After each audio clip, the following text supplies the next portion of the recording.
together our lives, our fortune, and our sacred honor. Discipline is the soul of an army. It makes small numbers formal, procures success to First in war, first in peace, and first in the hearts of his countrymen. Light Horse Harry Lee's words from the official eulogy of George Washington were once famous.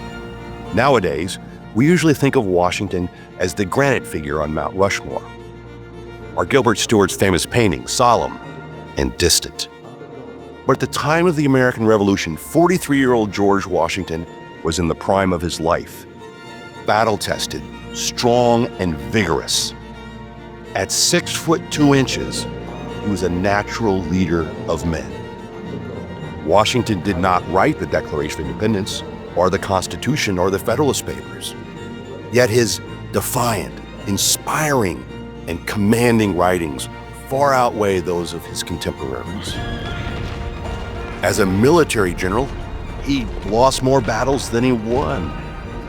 Yet Washington fearlessly led an untrained army to defeat the greatest military power in the world. If the Declaration of Independence was an expression of the American mind, as Jefferson called it, George Washington was its embodiment. He brought the Revolution's principles to life, and in doing so brought this country into being. This was the man who founded America.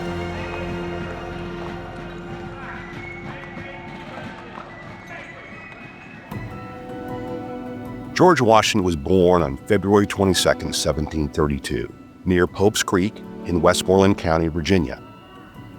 The first of 6 children of Augustine and Mary Ball Washington.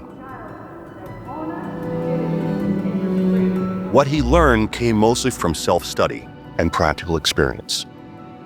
He knew the Bible and Shakespeare, read Seneca and Cicero, and studied history in the political writings of the day. As a young man, Washington was a surveyor and traveled extensively in the area west of the Appalachian Mountains. He wanted to join the British Navy, but his mother objected.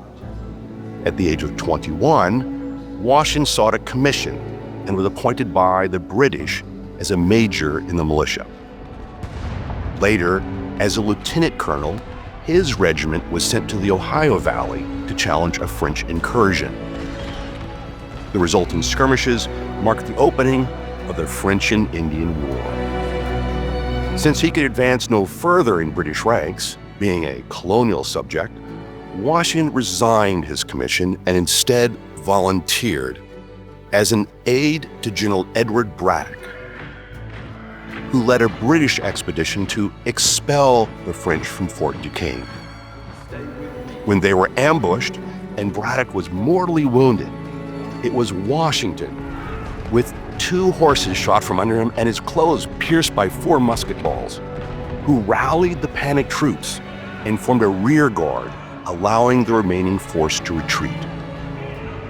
After that, he was appointed colonel of the Provincial Virginia Regiment, which made him the highest-ranking American military officer in the colony.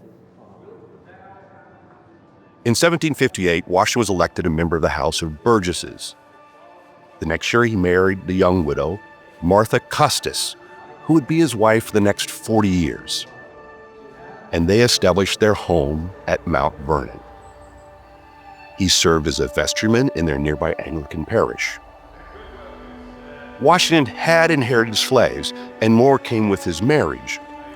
But he eventually opposed slavery, wished to see its abolition, and in his will, upon Martha's death, freed his slaves. As the colonial crisis heated up, Washington sponsored a series of resolutions denying the right of the British Parliament to tax the colonists, and along with George Mason, introduced the Fairfax Resolves, which closed Virginia's trade with England. In 1774, Washington was elected as a Virginia delegate to the Continental Congress in Philadelphia. After election in Concord, Washington urged Congress to prepare for war. He attended sessions in his uniform to show that he was deadly serious. When Congress recognized the militia forces around Boston as a Continental Army, there was really no question who would be selected to command them. General Washington left Philadelphia just as news broke of the Battle of Bunker Hill.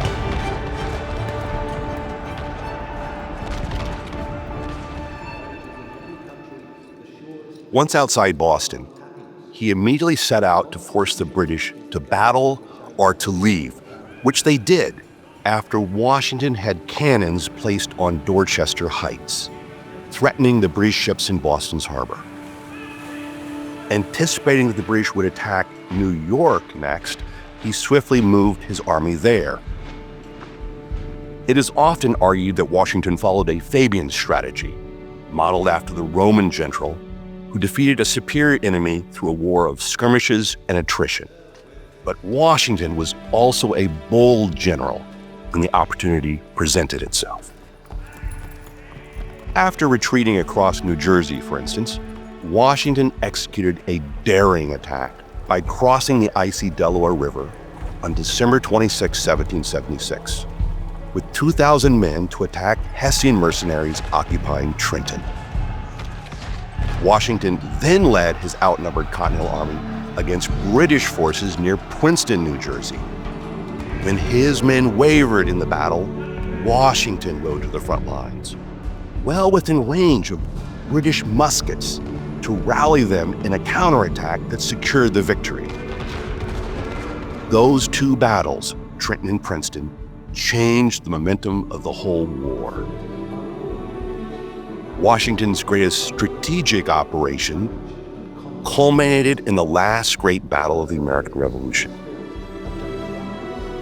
The victory at Saratoga had induced the French to form a military alliance with the Americans, and that created a new opportunity. In 1781, Washington initially planned to attack British forces in New York City, but quickly saw a chance to seal a march on the enemy.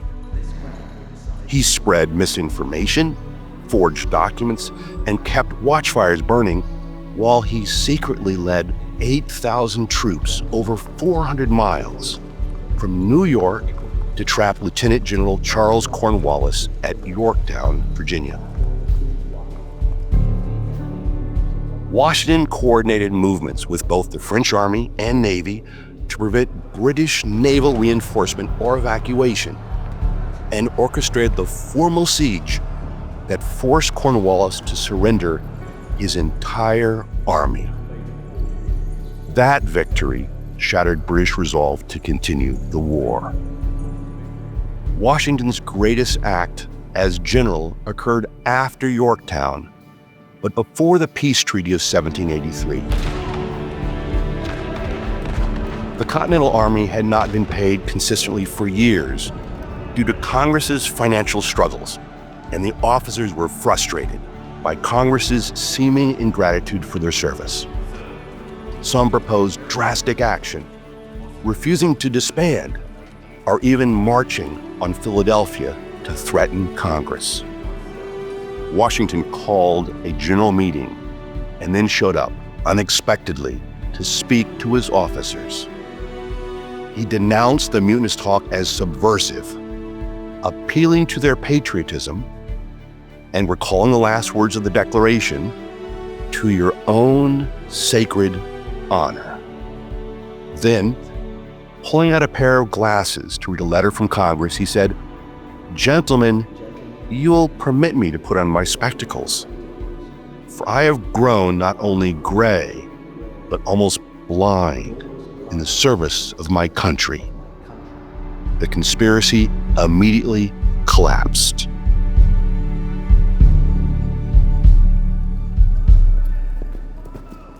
Later that year, Washington's circular address to the states set off a series of events which culminated in the Constitutional Convention of 1787. Washington was elected its president. Be assured, future President James Monroe reminded another future president, Thomas Jefferson, his influence carried this government. Is it any wonder that Washington was unanimously elected to be the first president of the United States, the arc of Washington's statesmanship was complete. He had led his people from revolution through war to a constitutional republic. Twice during the Revolution, Washington was granted absolute power by Congress to do whatever was necessary for the cause. Twice, he gave that power back. When one of his colonels proposed that Washington be made a king, he rejected the idea in utter disgust. After the war, Washington resigned his military commission. After 2 terms as president, he resigned that too. The French Revolution ended in violence, the guillotine, and the wars of Napoleon. That the American Revolution did not was largely because of Washington, who sought an independent nation of self-governing people, living freely, to use his favorite biblical metaphor, under their own vine and fig tree. The moderation and virtue of a single character, Jefferson later reflected, probably prevented this revolution from being closed, as most others have been, by a subversion of that liberty it was intended to establish. When he resigned for the last time, Washington left his beloved country enduring advice in his farewell address: uphold the Constitution, be vigilant in protecting the liberty of all, guard the nation's independence, and above all, maintain the civic and moral character necessary for self-government. George Washington is Pater Patriae, the father of our country, but he never had children of his own. We are his children. Together, we must live up to this inheritance, especially now, on our nation's 250th birthday.